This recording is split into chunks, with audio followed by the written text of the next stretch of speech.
Hello बच्चों, कैसे हैं आप सब। आज के इस वीडियो में हम बात करेंगे वेक्टर चैप्टर का एक और नया टॉपिक जिसका नाम है वेक्टर प्रोडक्ट या प्रोडक्ट ऑफ वेक्टर्स। ठीक है, याद रखेंगे बच्चों, हमको पता है कि हमारे पास दो प्रकार के वेक्टर क्वांटिटीज होंगे, या तो स्केलर क्वांटिटीज होंगे या तो वेक्टर क्वांटिटीज। ठीक है, उन्हीं के बेसिस पे हम वेक्टर्स का जो प्रोडक्ट है मल्टीप्लिकेशन, उसको जो है वो क्या करते हैं, डिफरेंशिएट करते हैं। ठीक है, उसको अलग अलग किया जाता है ना। तो हम बात करेंगे आज प्रोडक्ट ऑफ वेक्टर्स के बारे में। ठीक है, तो शुरू करते हैं।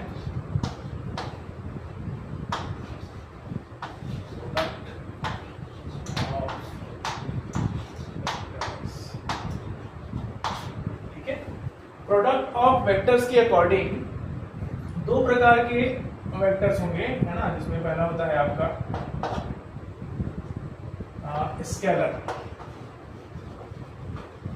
स्केलर और डॉट प्रोडक्ट। ठीक है, पहला होगा बच्चों स्केलर और डॉट प्रोडक्ट। ठीक है, तो आपको याद रखना है जब भी स्केलर या डॉट प्रोडक्ट की बात करेंगे तो इसमें क्या होगा, मल्टीप्लिकेशन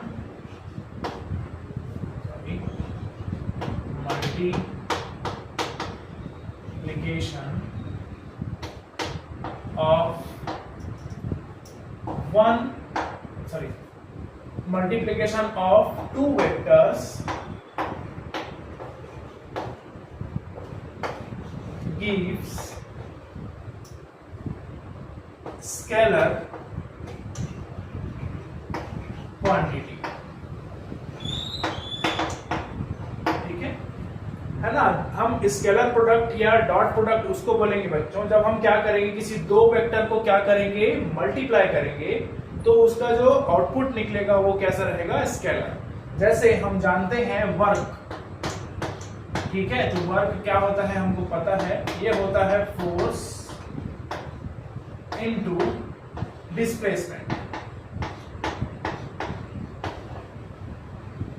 है ना, ये होता है force into displacement.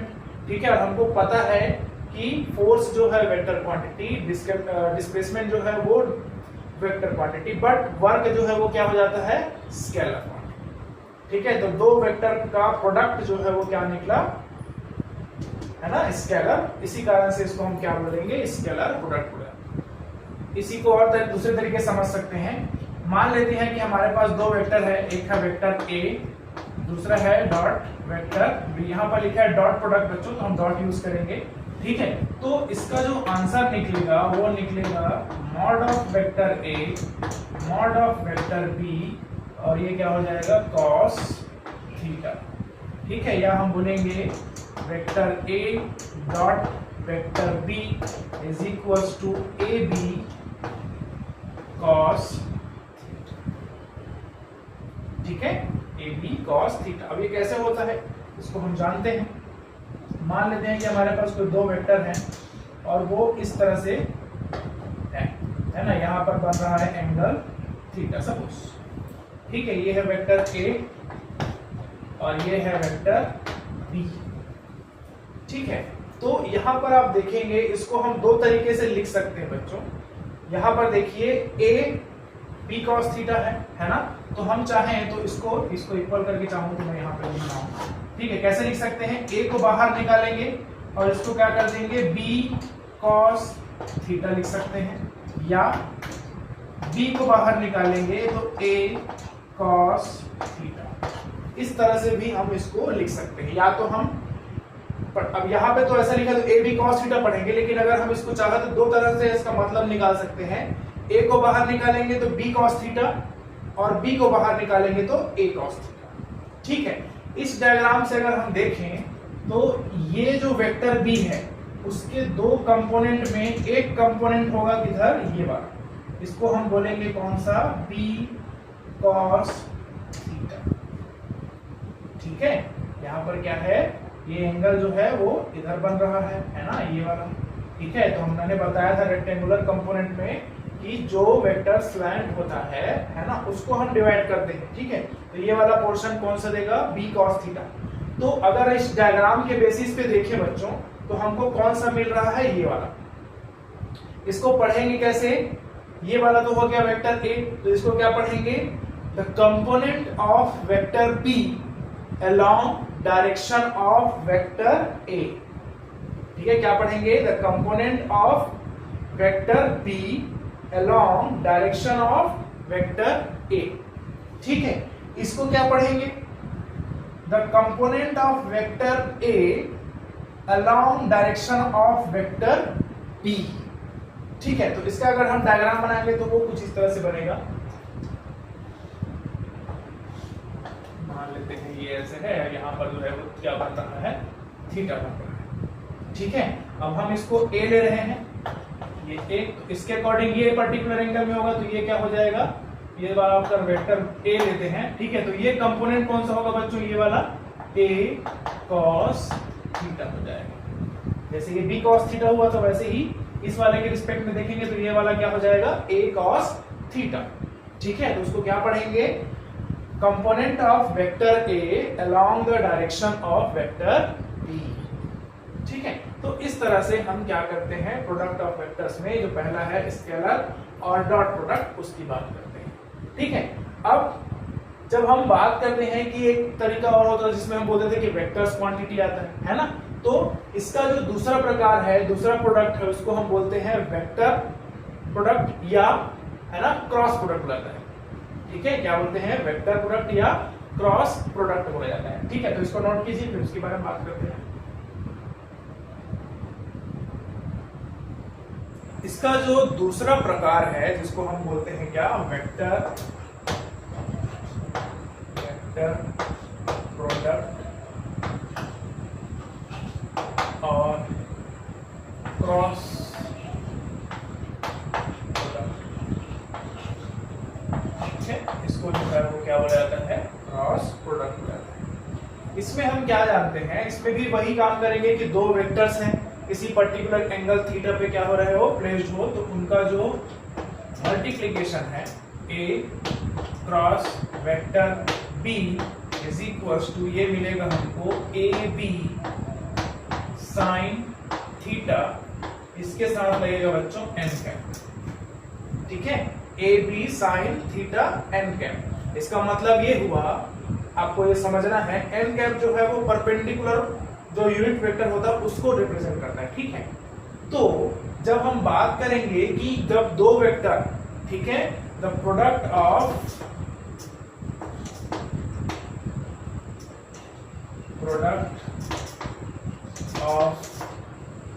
To vectors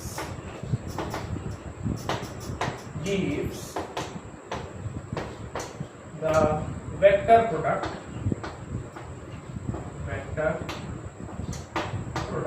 या the product of two, या मल्टीप्लीकेशन आप बोल सकते हैं, तो multiplication of two vectors gives the vector quantity.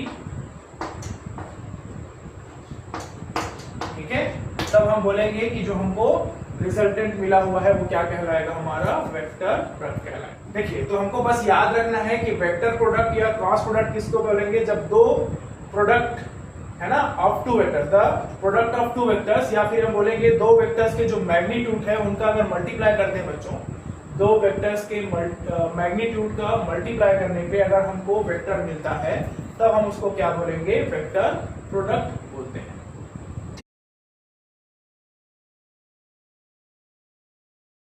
अब जो है हम बारी बारी से उसको सॉल्व कैसे करते हैं और उसका ज्योमेट्रिकल मीनिंग क्या क्या होता है उसको समझेंगे। पहले हम बात करेंगे अबाउट द स्केलर प्रोडक्ट या डॉट प्रोडक्ट के बारे में।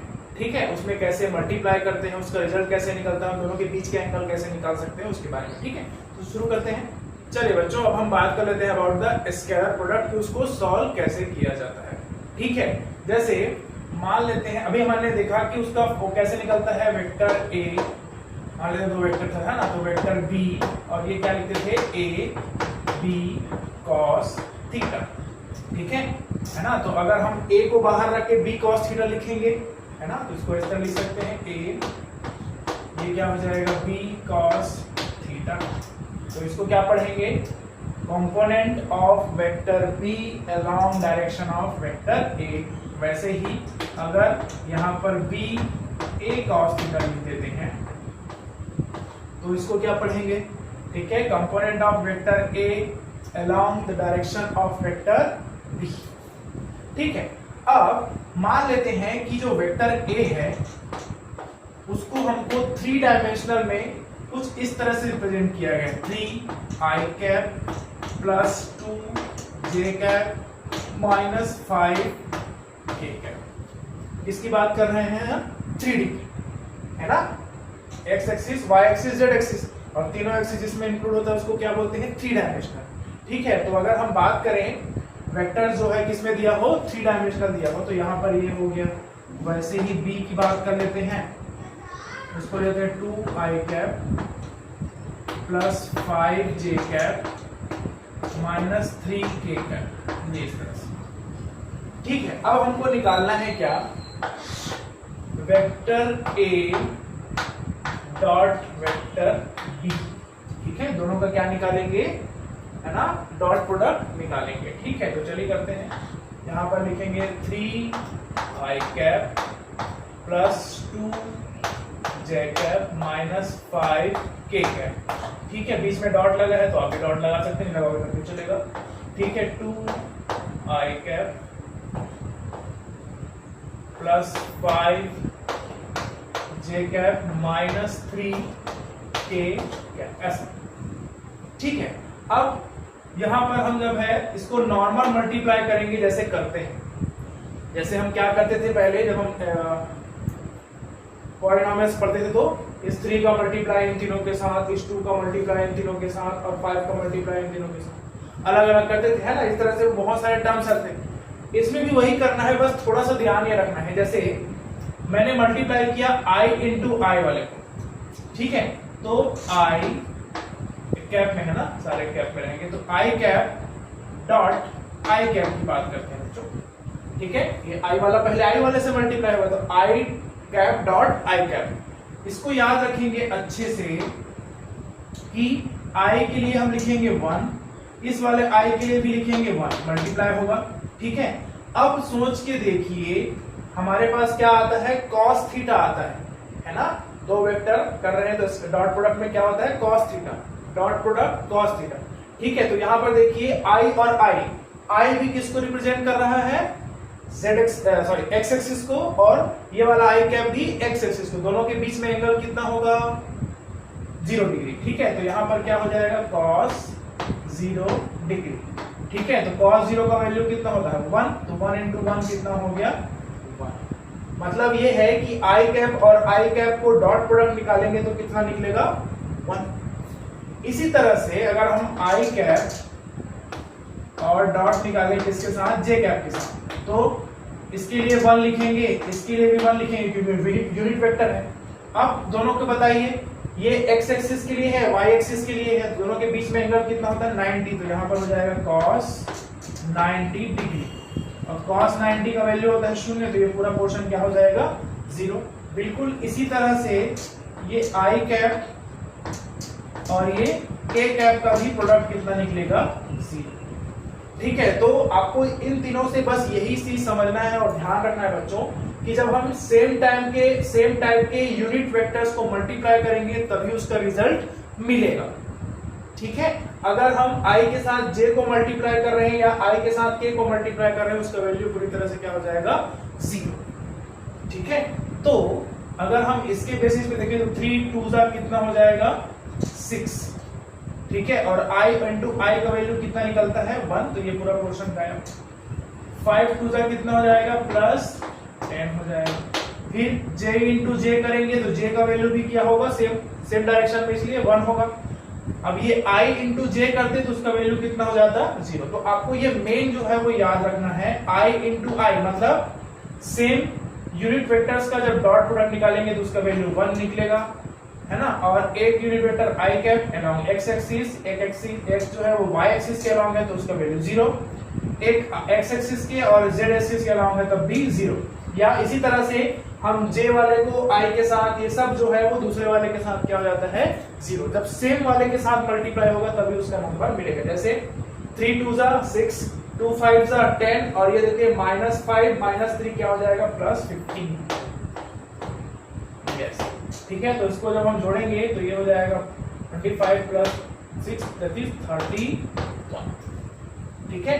तो यहाँ पर जो हमको ये वेक्टर जो दिया हुआ है 3 डायमेंशनल, क्या दिया हुआ है 3 डायमेंशनल वेक्टर दिया हुआ है, इसका जो डॉट प्रोडक्ट है बच्चों वो कितना निकलेगा 30।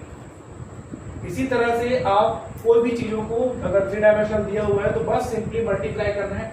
अच्छे से याद रखेंगे, डॉट प्रोडक्ट निकालने के लिए क्या करते हैं, जो आई वाला है उसी का मल्टीप्लाई होकर रिजल्ट मिलता है। आई के साथ जे वाले का नहीं मिलेगा, आई के साथ के वाले का नहीं मिलेगा। ठीक है। तो 3 2 6 हो गया, 2 5 10 हो गया, 5 3 15 और माइनस प्लस जोड़ दिए। ठीक है। इसमें प्लस माइनस का कोई पंगा नहीं है, बहुत इजी है। ठीक है। इसको अच्छे से आप क्या करेंगे, याद करेंगे, इनको ध्यान रखना बस। ठीक है। ये वाला जो है वो आपको समझना है। ठीक है। अब हम बात करते हैं कि इन दोनों के बीच का एंगल कैसे निकालते हैं। ठीक है। तो आप चाहो इसको नोट कर सकते हो। चलिए बच्चों, अब हम बात कर लेते हैं how to find the angle between the two vectors. ठीक है। तो हमारे पास इस तरह से होता है कि vector a dot vector b is equal to ab cos theta. ठीक है। तो यहां से अगर cos थीटा का वैल्यू निकालें तो क्या निकलेगा, vector a dot vector b divided by कितना हो जाएगा ab। ठीक है। तो थीटा इज इक्वल टू क्या निकल जाएगा, cos inverse vector a dot vector b upon, इसको आप चाहो तो मॉड में भी लिख सकते हो, mod of vector a mod of vector b। Yes, ठीक है। तो ये होता है हमारा formula how to find the angle between the two vectors. ठीक है। बहुत इजी है। इसी तरह से एक क्वेश्चन देख लेते हैं जिसमें हमको बोलता है कि अगर एक फोर्स दिया हुआ है, मान लेते हैं फोर्स दिया हुआ है 2i cap -3j cap plus 4k cap. ठीक है। और डिस्प्लेसमेंट दिया हुआ है बच्चों हमको i cap -2j cap plus 3k cap. ठीक है। हमको निकालना है क्या, अब जाहिर सी बात है इसका प्रोडक्ट करेंगे तो क्या निकलेगा, वर्क निकलेगा। ठीक है। तो वर्क इज इक्वल टू क्या लिखेंगे, फोर्स डॉट डिस्प्लेसमेंट, है ना। तो फोर्स के लिए हम क्या रखेंगे, 2i cap -3j cap plus 4k cap. ठीक है। और डिस्प्लेसमेंट के लिए क्या लिखेंगे, i cap -2j cap plus 3k cap. ठीक है। अब जैसे पहले किए थे वैसे इस बार भी करेंगे, है ना। 2 1 2 हो जाएगा, -3 -2 है तो माइनस माइनस हो जाएगा प्लस, तो ये हो जाएगा 6, और ये 4 3 कितना हो जाएगा 12। ये इस तरह से। ठीक है। तो ये हो जाएगा आपका 20। ठीक है। तो हमको ये वाला जो दिया हुआ था, एक इसमें दिया हुआ था न्यूटन में 3 डायमेंशनल, ये इसमें हमको डिस्प्लेसमेंट दिया था बच्चों, है ना। ये हो जाएगा मीटर्स में। ठीक है। तो ये निकल गया work force into displacement, newton metre, या हम लिखते हैं इसी को जूल। ठीक है। क्या लिखते हैं, जूल। तो इस तरह से हम इसको क्या कर सकते हैं, शॉर्ट आउट या सॉल्व कर सकते हैं। ठीक है। अब ये तो निकल गया हमारा क्या, डॉट प्रोडक्ट। अगर हमको एंगल फाइंड करना है तब क्या करना होगा, तो एंगल फाइंड करने के लिए आपको याद रखना है बच्चों, यहाँ पर देखिए क्या निकाले हैं, mod of vector A mod of vector B, या मॉडुलस बोल सकते हैं। ठीक है। यहाँ पर इसका मतलब है कि हमको पहले क्या करना पड़ेगा, मॉड ऑफ वेक्टर एफ और मॉड ऑफ वेक्टर एस भी निकालना पड़ेगा। ठीक है। तो चलो उसको निकाल के देख लेते हैं। जब हम बात करेंगे मॉड ऑफ वेक्टर एफ का, ठीक है, तो यहाँ पर देखिए मॉड कैसे निकलता है, यहाँ पर 2 का स्क्वायर प्लस 3 का स्क्वायर प्लस 4 का स्क्वायर। ठीक ठीक है, कितना होगा 4 4 16 9 25 25 लगिए 29 √29 आएगा किसके लिए, फोर्स के लिए, न्यूटन में। ठीक है, ये उसका क्या निकल गया, मैग्नीट्यूड। उसी तरह से डिस्प्लेसमेंट का भी मैग्नीट्यूड निकालेंगे तो ये भी निकलेगा किसी भी पूरी तरह से 1 स्क्वायर प्लस 2 का स्क्वायर कितना हो जाएगा 4 और ये हो जाएगा 3 का स्क्वायर। ठीक है, तो इसको देखेंगे 3 3 9 और ये 4 13 प्लस 1 14, ये आ जाएगा 14 √14 मीटर। ठीक है, कितना आ गया √14 मीटर आ गया। अब जब हम बात कर रहे हैं कि रूट है ना, तो अब हमको निकालना है क्या, cos थीटा। थीटा का एंगल निकालना, तो cos theta is equal to क्या निकाले थे अभी, है ना, दोनों का जो डॉट प्रोडक्ट है वो vector f dot vector s divided by mod of vector f और मॉड ऑफ वेक्टर s। ठीक है, अब इसकी बात जब हम करेंगे तो यहाँ पे इसका वैल्यू कितना आया था 20 जूल और इन दोनों का मल्टीप्लाई करेंगे तो कितना आएगा √29 इंटू √14। ठीक है, यहाँ से अगर हम थीटा निकालेंगे तो ये हो जाएगा cos इनवर्स 20 अपॉन, यहाँ से तो कुछ बाहर निकलने वाला है नहीं है तो इसको हम डायरेक्ट लिख सकते हैं 29 इंटू 14 इस तरह से। ठीक है, तो इस तरह से हम चाहे तो दोनों वेक्टर्स के बीच का एंगल फाइंड आउट कर सकते हैं। ठीक है, तो नोट कीजिए इसको, बहुत आसान है बच्चों ये। चलिए बच्चों, अब हम बात कर लेते हैं अबाउट वेक्टर प्रोडक्ट के बारे में।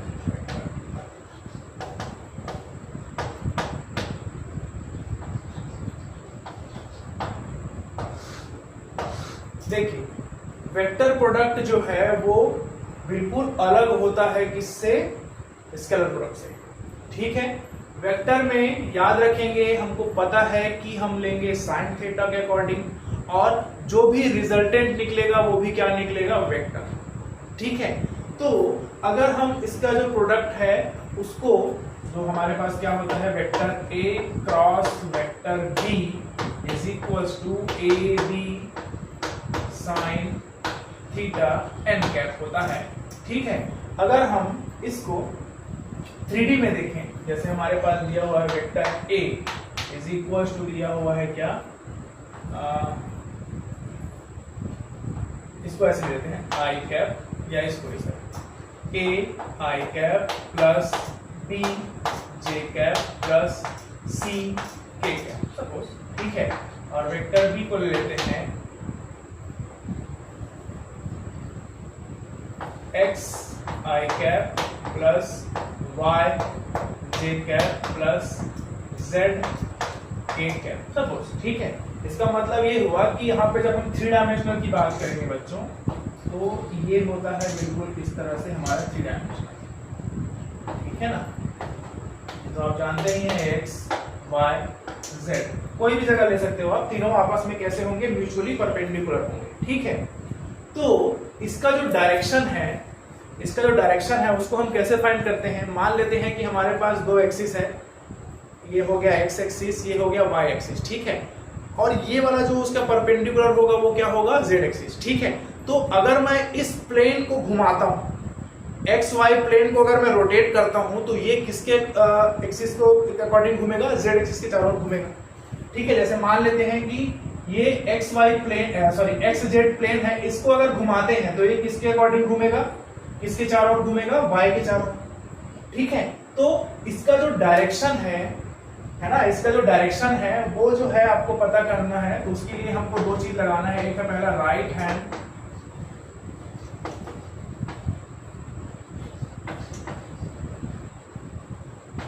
थंब रूल, और दूसरा है बच्चों स्क्रू रूल।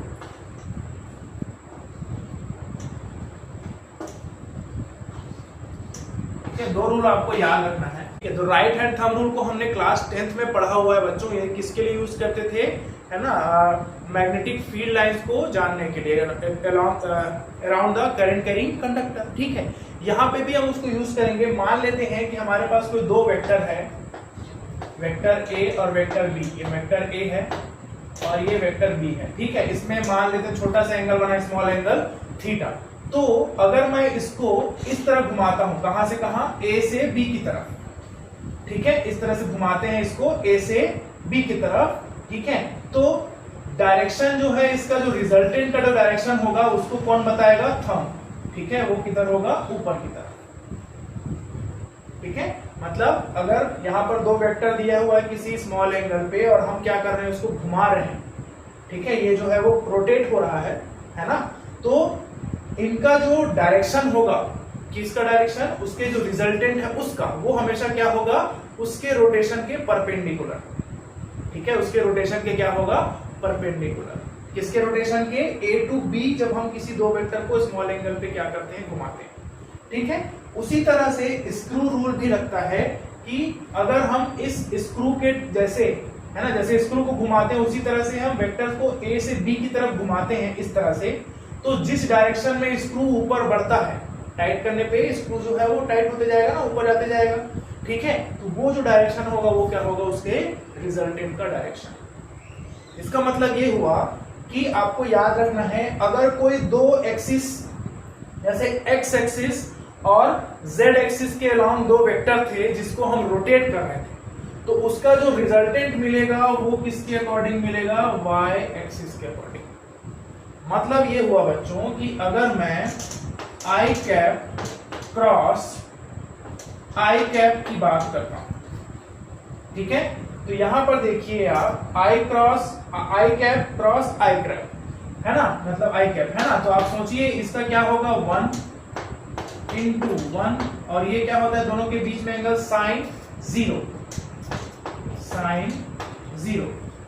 है ना, दोनों के बीच में। और हम लगाते थे एन कैप, क्या लगाते थे, एन कैप। तो यहां पर आप देखिए ये आई है, ये आई है, तो आई को आई के अलावा रोटेट करेंगे तो ये पूरा पोर्शन कितना मिल जाएगा हमको, 0, ठीक है। उसी तरह से जे और जे के लिए भी क्या हो जाएगा, वेक्टर जे कैप, और ये जे कैप के लिए भी कितना मिलेगा, 0, और के के लिए भी, क्रॉस के के लिए भी कितना मिलेगा, 0, क्योंकि ये साइन 0 0 हो जाता है। ओके, अब बात करते हैं, अगर कैसा हो, आई कैप हो क्रॉस में जे कैप, ठीक है। तो याद रखेंगे इसके लिए जब बनेगा तो ये 1 क्रॉस 1 और ये साइन थीटा, वही लिखते थे, ए बी साइन थीटा और एन कैप, ठीक है। तो ये साइन थीटा, तो यहां पर कितना हो जाएगा, साइन 90, और ये आई और जे ले रहे हैं ना, तो ये क्या निकलेगा यहाँ पर, के कैप जो है वो यूनिट वेक्टर के फॉर्म में लगेगा, ठीक है। तो साइन 90 का वैल्यू होता है कितना, 1। तो जब हम बात करेंगे i cap cross j cap is equal to, हमको क्या मिलेगा, के कैप, ठीक है। अब डायरेक्शन को पलट देते हैं, अभी हम इस तरह घुमा रहे थे, उल्टा घुमा देते हैं, जे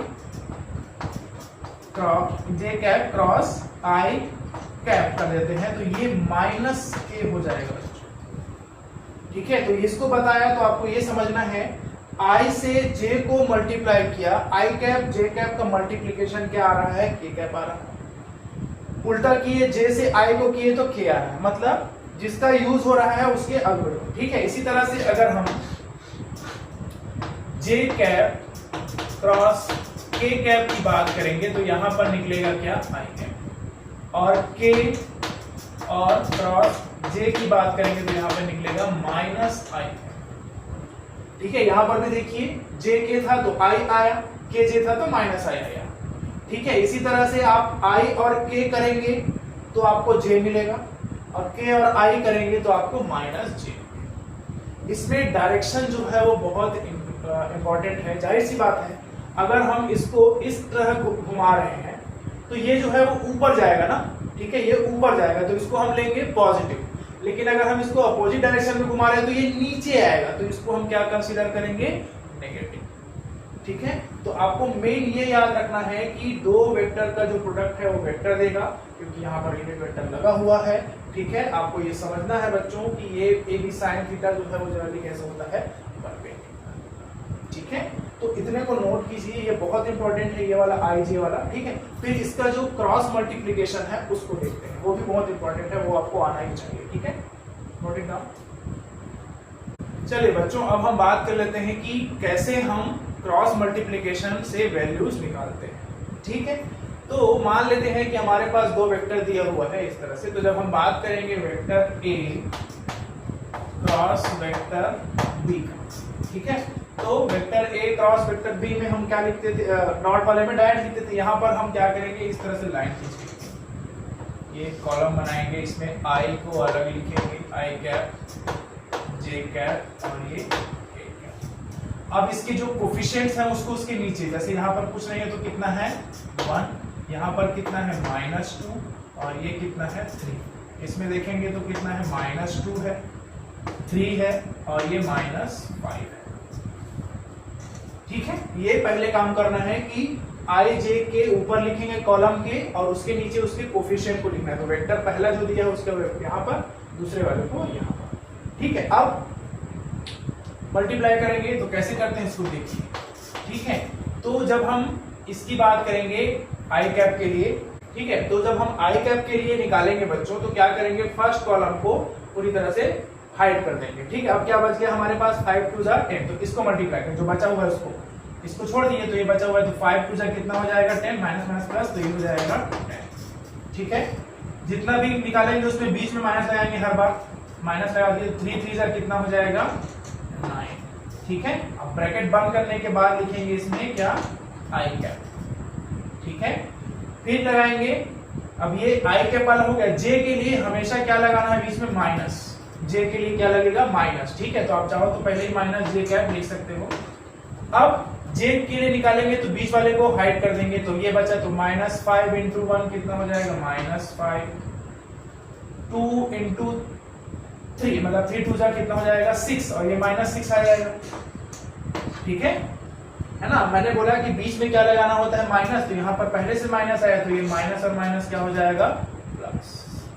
ओके, अब इसके लिए निकालेंगे, के कैप के लिए निकालेंगे, है ना। तो यहाँ पर देखिए पहला वाला प्लस में था, बीच वाला माइनस में, अगला वाला फिर से किस में जाता है, प्लस। तो इसके लिए बात करेंगे तो 3 1 3 और ये कितना हो जाएगा -4, क्योंकि 2 2 4 हो गया, माइनस माइनस प्लस, तो यहाँ बीच में फिर से क्या आना चाहिए, माइनस। ठीक है, अब फिर से बात करेंगे तो ये हो जाएगा vector A cross vector B is equal, तो यहाँ पर तो दिख रहा है 10 - 1 करेंगे तो 1, 10 - 9 करेंगे तो 1, तो यहाँ पर सिर्फ और सिर्फ बचेगा आई कैप। यहाँ पर देखिए +6 है, -5 है। ठीक है, तो ये क्या आएगा, 1 आएगा, तो यहाँ पर हो जाएगा -j कैप। ठीक है, और यहाँ पर भी क्या आएगा, -k। ये निकल गया क्या, इसका product, i cap -j cap -k cap. ठीक है, स्केलर में जब हम निकाले थे तो आई जे के हट जा रहा था, यहाँ पे आई जे के लगा हुआ है, इसका मतलब है कि जो रिजल्ट मिला है वो भी क्या है, हमारा वेक्टर है। ठीक है, अब अगर इसी में हम चाहें कि इसका एंगल निकाल लें तो यहाँ पर हम निकालेंगे एंगल अकॉर्डिंग साइन थीटा। तो यहाँ पर क्या हो जाएगा, vector A cross vector B divided by क्या हो जाएगा, मॉड ऑफ वेक्टर ए और ये मॉड ऑफ वेक्टर। ठीक है, तो आपको मॉड निकालना रहेगा। ठीक है, तो इसके अकॉर्डिंग जाएंगे तो यहाँ पर देखेंगे ये हो जाएगा i cap -j cap -k cap, हमने अभी निकाला है इसको। ठीक है, अब मॉड ऑफ वेक्टर ए, तो इसमें 1 का स्क्वायर प्लस 2 का स्क्वायर हो गया 5 प्लस 3 का स्क्वायर कितना हो जाएगा 9, तो हो जाएगा √14। ठीक है, इसमें निकालेंगे 4 और ये 9 4 हो गया 13 और 25 कितना हो जाएगा 38, √38। ठीक है, इसको मल्टीप्लाई कर देंगे तो जो भी आंसर आएगा उसके अकॉर्डिंग साइन थीटा निकलेगा। ठीक है, और थीटा निकालेंगे तो ये पूरा जो है वो क्या हो जाएगा, साइन इनवर्स के फॉर्म में हो जाएगा, i cap j cap k cap upon mod of vector a mod of vector